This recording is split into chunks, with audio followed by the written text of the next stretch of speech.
না ভাই, এটা কোনো ফল খাওয়ার সময়? ছোট লোকের বাচ্চা।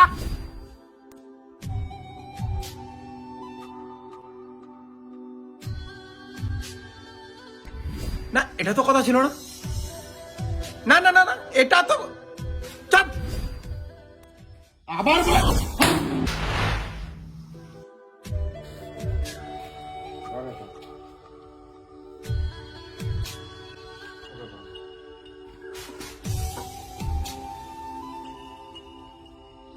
যখন তোর রাগ উঠবে কোনো কিছুর ক্ষতি না করে ওই তার কাটাগুলো হাতুড় দিয়ে কাঠখানাতে পুঁতবি।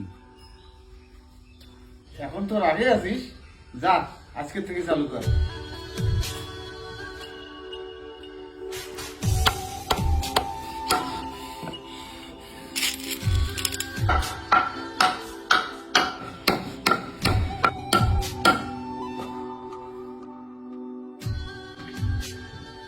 কোথায় গেলাম?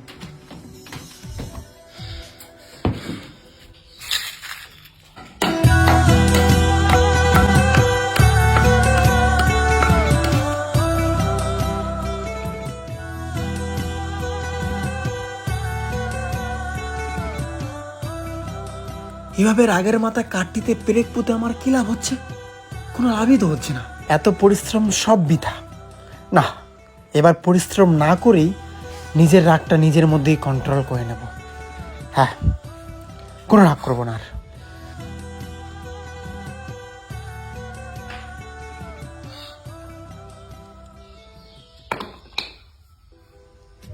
বাবা, আমি আর ব্রেক বুঝবো না। আমি কোনো কিছুতে ক্ষতি না করেই নিজের রাগকে কন্ট্রোল করতে চাই, এবং আমি করতে পেরেছি। এই নাও, আমি আর ব্রেক বুঝবো না। আমাকে শুধু এইটা দে, আর প্রেক পোতা কাঠটা তোর কাছে রাখ।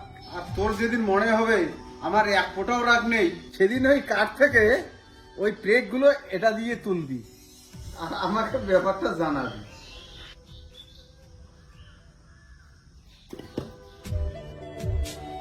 বাবার লজিক আমি কিছুতেই বুঝতে পারছি না। কি বোঝাতে চাচ্ছে বাবা?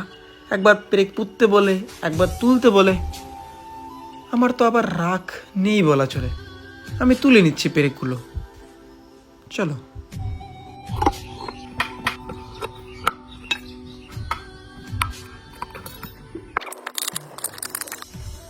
বাবা, আমার মনে হলো যে আমার মধ্যে আর কোনো রাগ নেই, তাই সব তারকাটাগুলো তুলে ফেললাম।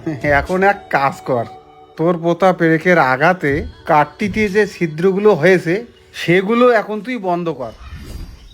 এটা তো সম্ভব নয় কখনো। জীবনটাও ঠিক এরকম রে বাবা। রাগের মাথায় কোনো কিছু করে ফেললে বা কাউকে আঘাত করলে রে বাবা, তার মধ্যে যে ক্ষতর সৃষ্টি হয় সেটা কোনোদিনও ঠিক করা যায় না রে বাবা।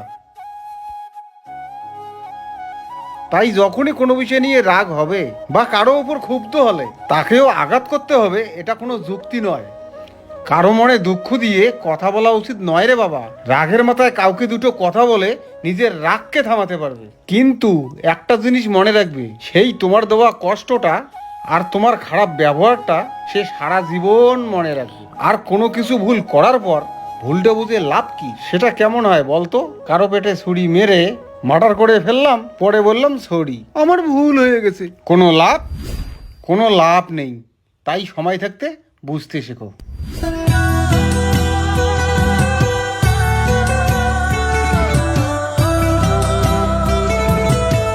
এই ঘটনার থেকে কি শিখতে পারবে? যখন বিশেষ মন খারাপ থাকবে, কারো উপর রাগ হবে, তখন নিজের প্রতি বিশ্বাস হারালে চলবে না, বা কাউকে আঘাত করে নিজেকে সুখ দিলেও চলবে না। নিজের ধৈর্য এবং বুদ্ধিকে কাজে লাগাতে হবে। Thank you.